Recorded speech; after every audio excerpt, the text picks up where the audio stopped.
características que de pronto no hay retardación, no hay am, absorción y bueno, otras condiciones. Y esta ecuación pues va variando dependiendo de esas condiciones. Esto es para flujo y esto es para transporte. Eso es lo que es el modelamiento, expresar los procesos físicos mediante ecuaciones matemáticas. Entonces, ¿por qué se hace el modelamiento? Se hace porque lo típico es que se quieren predecir, por ejemplo, niveles de agua subterránea o estimar flujos. A la parte derecha hay un caso típico de lo que es un acuífero costero. Aquí tenemos a la izquierda el agua dulce y en morado se ve la intrusión salina debido al bombeo.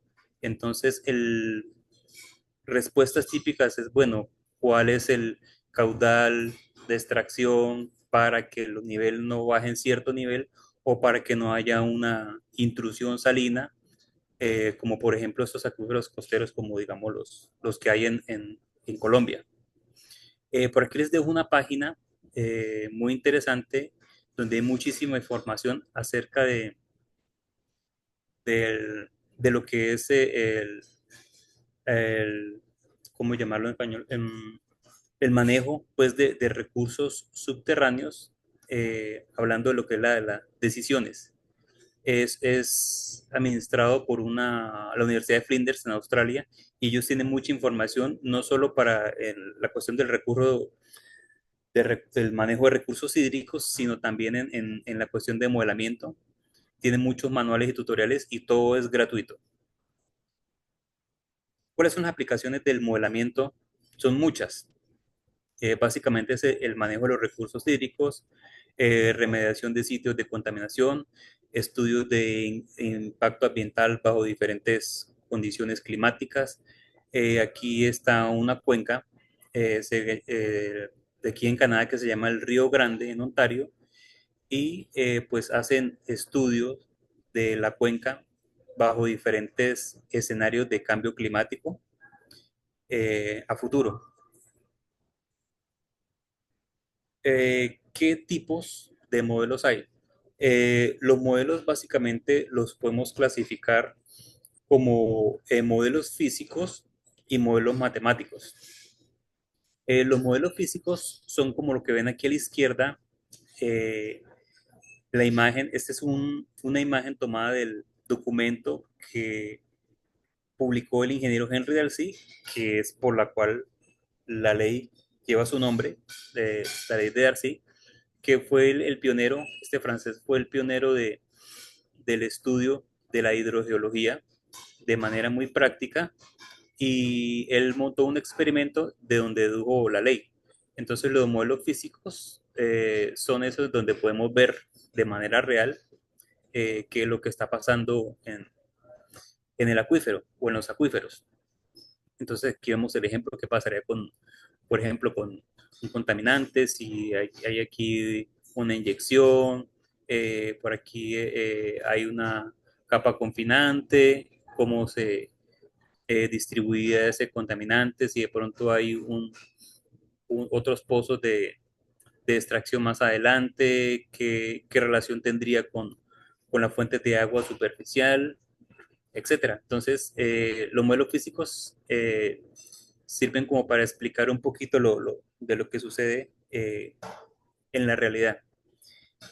Pero nuestro interés es los modelos matemáticos, que lo que hacen es representar esa realidad con ecuaciones.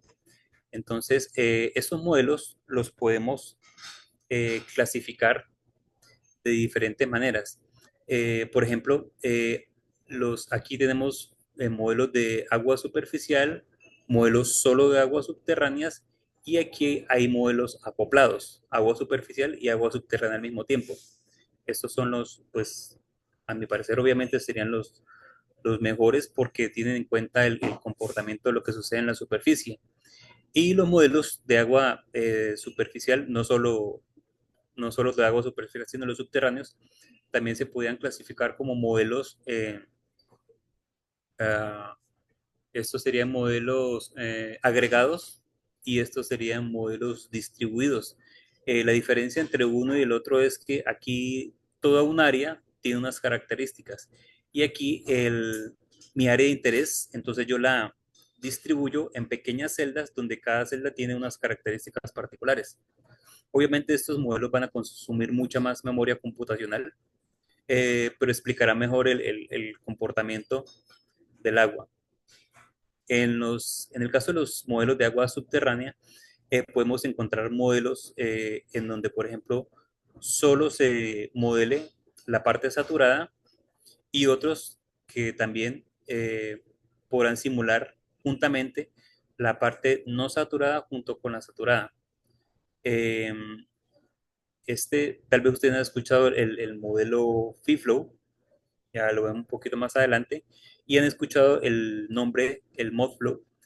Básicamente, cuando uno habla de estos términos, Modflow, FeedFlow, estos son códigos. ¿Mm? Y vamos a ver un poco más adelante que estos códigos también tienen plataformas o, digámoslo, herramientas de preprocesamiento y postprocesamiento, que son los paquetes comerciales que uno encuentra. Eh, Aquí están los modelos acoplados, agua superficial y agua subterránea, en donde se tiene en cuenta los tres dominios, el uno superficial, 2 no saturado y 3 la parte saturada. En esos encontramos, por ejemplo, el Hydrogeosphere, Parflow y OpenGeoSys. Yo particularmente trabajé en mi doctorado usando el Hydrogeosphere, que es una herramienta muy poderosa, pero también hay otras maneras de clasificar los modelos, por ejemplo, si son modelos de flujo, es decir, cómo se distribuye la cabeza hidráulica en todo el dominio, o los modelos de transporte, que es por lo menos cuando hay que tener en cuenta diferencia de densidades, contaminantes, absorción, decaimiento, todos esos procesos eh, de adversión y dispersión. Eh, y los modelos integrados, como lo que hablamos ahorita, que tienen en cuenta todo, desde el punto de vista conceptual, pues entonces conceptual o numérico simplemente es una representación pictórica de lo que es mi problema y el numérico, pues ese es lo que dijimos que usaban las ecuaciones. Ahora, ¿cuáles son los elementos clave de un modelo de agua subterránea? Entonces, lo primero que tengo, o la parte primera importante, es el dominio. El dominio yo lo puedo hacer en una dimensión, es dos dimensiones o en tres dimensiones. Eh, este dominio, yo lo decido, lo voy a decidir de acuerdo a las necesidades o al objetivo de mi problema. Por lo menos aquí tengo una sección transversal, pero también puedo hacer un modelo en planta y aquí a la derecha tengo un modelo tridimensional. Otro componente clave es entonces las condiciones de frontera o condiciones de borde. Cuando yo defino mi dominio, pues entonces tengo que definir qué está sucediendo en todo el contorno de mi área o volumen de estudio. ¿Qué está pasando? Si no hay flujo, si hay una cabeza constante, entonces existen diferentes condiciones de frontera. Hay unas que le llaman condiciones de frontera tipo 1 o de Newman, que es una cabeza constante de agua, por lo menos lo que sucede con un río. Que el río va a actuar como un sink, como una fuente de extracción. Y tenemos las de tipo 2 o Dirichlet, que es cuando tenemos, por ejemplo, una recarga constante como la lluvia. Entonces, o condiciones de no flujo alrededor de mi frontera o de mi modelo. Y las de tipo 3 que no son tan comunes, que le llaman condición tipo Cauchy, que es cuando son ambas, cabeza constante y flujo constante, que es por lo menos cuando hay una interacción entre el acuífero con una fuente de agua superficial. Otro componente clave son los parámetros hidráulicos. Y estos son súper claves porque cuando nosotros tenemos nuestro acuífero, sabemos que hay una zona saturada en la parte de abajo y una no saturada en la parte de arriba. Entonces, en la zona no saturada, digamos, las matemáticas que se usan allí para describir el problema o el comportamiento hidráulico de lo que sucede allí son diferentes a lo que sucede en la zona saturada. En la zona no saturada, entonces tenemos un comportamiento altamente no lineal entre lo que es la cabeza hidráulica y el contenido de humedad allí en el suelo. Hay algunas ecuaciones, tal vez la más conocida es la ecuación de Van Henusten, y lo que se hace es estimar estos parámetros para definir cuál es este comportamiento de mi zona no saturada. Entonces estos parámetros hay que definirlos para ponérselos a mi modelo y obviamente tengo que hacerlo con lo que esté sucediendo realmente ahí, hacer algunas pruebas o poner mediciones y si no, usar modelos también para determinar esos parámetros. Y lo que sucede en la zona saturada. Entonces, ¿qué es lo que hacemos para determinar los parámetros hidráulicos de un acuífero? Lo típico, los ensayos de bombeo. A través de los ensayos de bombeo y la interpretación de ellos, obtengo los parámetros más importantes, que es la conductividad hidráulica o transmisividad, que son dos cosas diferentes pero están relacionadas, y el coeficiente de almacenamiento. Entonces, el tema de los ensayos de bombeo es un capítulo, digámoslo así, completo, donde tal vez la profe, tal vez ya les haya hablado un poco del tema. Y los datos de entrada, como la geología, la hidrología y los datos climáticos. Entonces, tengo que conocer cuáles son las características geológicas y construir mi modelo geológico. Y a este modelo entonces debo caracterizarlo con esos parámetros que yo haya estimado de las pruebas que yo haya hecho en campo. Y también tengo que ingresar a mi modelo datos hidrológicos como dependiendo pues del modelo, lo típico que necesita es precipitación, eh, que es lo que me va a simular la recarga y cómo esa precipitación se va distribuyendo a través de todo mi dominio. Pues dependiendo de las capacidades del modelo, lo va a hacer de una u otra manera. Finalmente, eh, lo que voy a hacer es ajustar estos parámetros que calculé aquí de campo, pues esos parámetros obviamente están sujetos a una incertidumbre de lo que esté sucediendo en mi terreno, porque si yo hago estas mismas pruebas, este mismo ensayo de bombeo o estas mismas mediciones de parámetros en diferentes partes del dominio, voy a tener diferentes valores. Entonces, tendré que hacer una calibración de esos parámetros. ¿Para qué? Para que mi modelo me esté representando los datos reales que yo haya medido en campo. ¿Cuáles datos? Básicamente, cuando estoy modelando flujo, puedo calibrar dos tipos de datos en campo, medidos en campo, que son las cabezas hidráulicas, que son esta altura de agua que mido ahí en el pozo, y también puedo calibrar el caudal medido a la salida de la cuenca.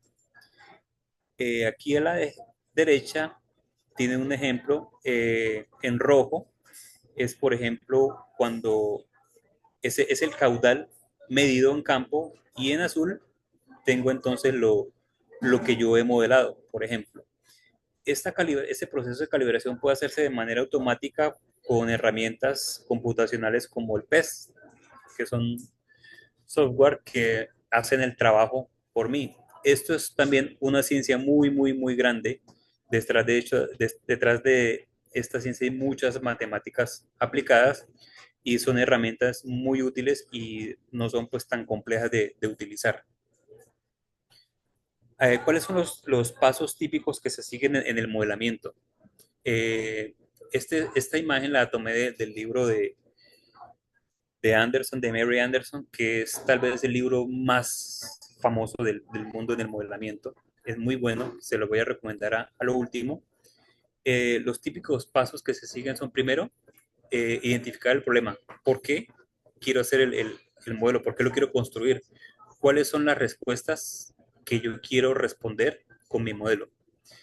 Cuando yo tengo claro eso, entonces me construyo un modelo conceptual que es una representación pictórica de mi sitio de estudio, que me trata de explicar qué es lo que está sucediendo.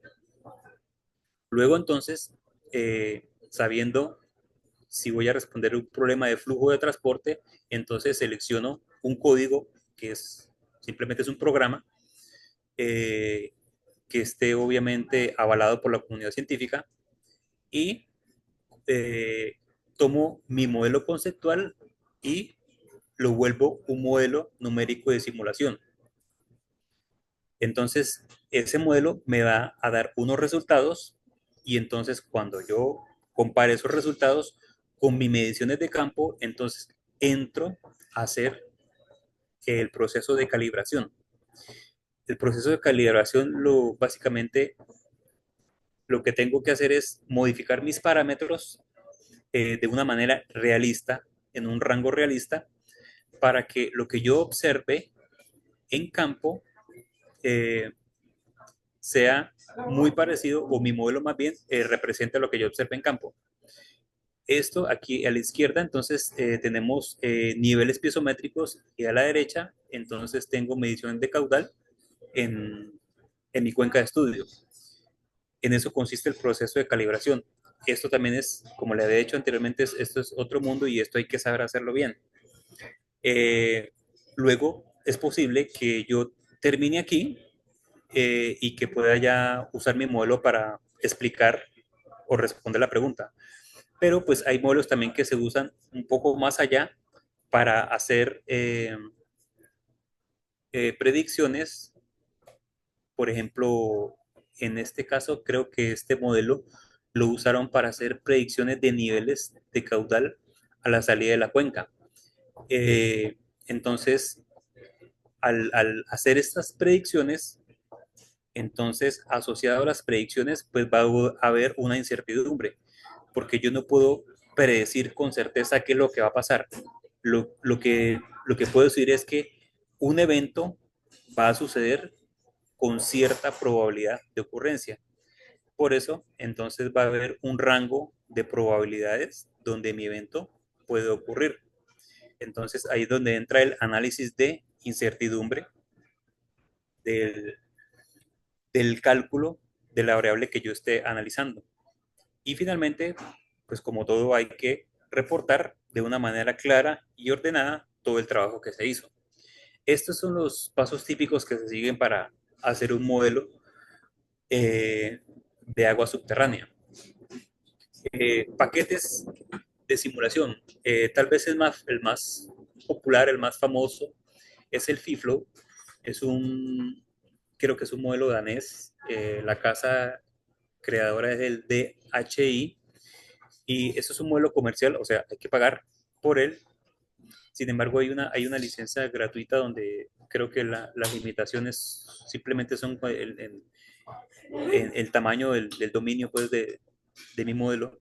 Entonces, ese es el más común. Lo que yo he visto pues en las empresas es que este es el más popular, a pesar de que no es el más completo en el sentido de que no es superficial subterráneo, sino solo subterráneo, incluida la zona no saturada, es decir, con variabilidad del nivel de saturación.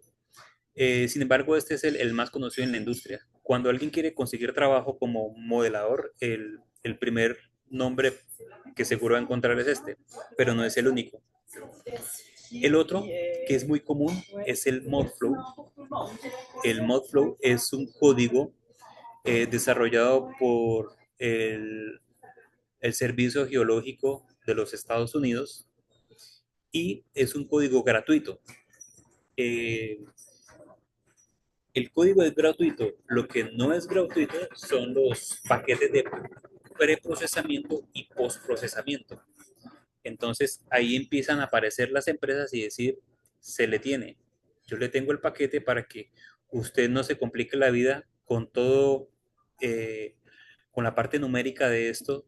Entonces aparecen los paquetes y el único paquete que conozco que es gratuito para el NoFlow se llama la interfaz Model Muse, que también la desarrolló el Servicio Geológico de los Estados Unidos.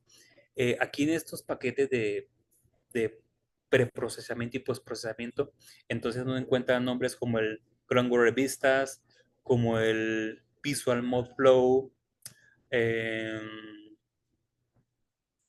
Modflow Flex. Todos esos son empresas que crearon estos paquetes para que el usuario tenga una experiencia mucho más sencilla al momento de implementar un modelo. Y eso es lo que ellos venden, su herramienta. Yo personalmente uso, usé pues el Hydrogeosphere, lo usé para mi doctorado y también lo usé cuando estuve trabajando en una empresa aquí. Entonces, normalmente pues los paquetes se usan de acuerdo al origen donde fueron creados. Por lo menos el FIFLOW es un modelo danés, entonces es muy popular en Europa. El Modflow fue desarrollado en los Estados Unidos, entonces allá es muy conocido. El Hydrogeosphere fue desarrollado aquí en Canadá y ese es un modelo más nuevo, tal vez es de principios del 2000, entonces eh, también se usa bastante aquí. Sin embargo, en la industria definitivamente el ganador es el FIFLOW y al lado está el MODFLOW. Todos estos modelos lo que usan para resolver las ecuaciones usan lo que llaman las diferencias finitas o los elementos finitos, que son básicamente matemáticas en las que en cada región se soluciona la ecuación de flujo a través de métodos numéricos. Obviamente los métodos numéricos que se usan aquí son un poco diferentes de lo que se usan aquí. Esas son matemáticas aplicadas y pues, no hay que saber de eso, ¿no? Para ser un modelero no hay que saberlo. Lo que sí hay que saber es qué pasa si uso este y qué pasa si uso este en mis resultados. Ahora, como caso de estudio, pues voy a mostrarles un poquito de lo que yo trabajé durante mi doctorado. Entonces, mi cuenca de estudio es esta, queda al norte de la ciudad de Quebec, eh, es dominada, pues la vegetación es sobre todo